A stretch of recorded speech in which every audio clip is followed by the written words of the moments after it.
Flyover ಕಾಮಗಾರಿಯಲ್ಲಿ ಭಾರೀ ಸುರಕ್ಷತಾ ಲೋಪ, ಜೀವದ ಹಂಗು ತೊರೆದು ಕೆಲಸ ಮಾಡುತ್ತಿರುವ ಕಾರ್ಮಿಕರು.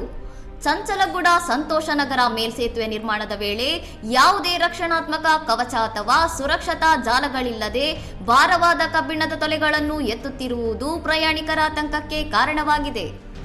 ರಸ್ತೆಯಲ್ಲಿ ವಾಹನಗಳು ಸಂಚರಿಸುತ್ತಿದ್ದರೂ ಮುನ್ನೆಚ್ಚರಿಕೆ ಕ್ರಮ ಕೈಗೊಳ್ಳದೆ ಗಿರ್ಡರ್ಗಳನ್ನು ಸಮತೋಲನಗೊಳಿಸುತ್ತಿರುವ ವಿಡಿಯೋ ವೈರಲ್ ಆಗಿದ್ದು, ಮೂಲಭೂತ ಸುರಕ್ಷತಾ ಮಾನದಂಡಗಳ ಉಲ್ಲಂಘನೆ ಎದ್ದು ಕಾಣುತ್ತಿದೆ.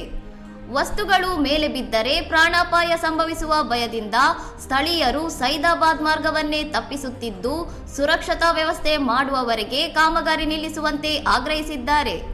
ಸಿವಿಲ್ ಇಂಜಿನಿಯರಿಂಗ್ ತಜ್ಞರು ಇಂತಹ ನಗರ ಯೋಜನೆಗಳಲ್ಲಿ ಕಡ್ಡಾಯವಾಗಿ ಬ್ಯಾರಿಕೇಡ್ಗಳು, ಎಚ್ಚರಿಕೆ ದೀಪಗಳು ಮತ್ತು ಧ್ವಜಗಳನ್ನು ಬಳಸಬೇಕು ಎಂದು ಎಚ್ಚರಿಸಿದ್ದರೂ ಗುತ್ತಿಗೆದಾರರು ಮಾತ್ರ ನಿರ್ಲಕ್ಷ್ಯ ವಹಿಸಿದ್ದಾರೆ. ಜಿಎಚ್ಎಂಸಿ ಪ್ರಕಾರ ಫ್ಲೈಓವರ್ ಕಾಮಗಾರಿ 80% ಪೂರ್ಣಗೊಂಡಿದ್ದು ಏಪ್ರಿಲ್ ವೇಳೆಗೆ ಮುಕ್ತಾಯಗೊಳ್ಳುವ ಸಾಧ್ಯತೆ ಇದೆ. ಆದರೆ ಅಲ್ಲಿಯವರೆಗೆ ಜನರ ಸುರಕ್ಷತೆಗೆ ಯಾರು ಹೊಣೆ ಎಂಬ ಪ್ರಶ್ನೆ ಎದ್ದಿದೆ.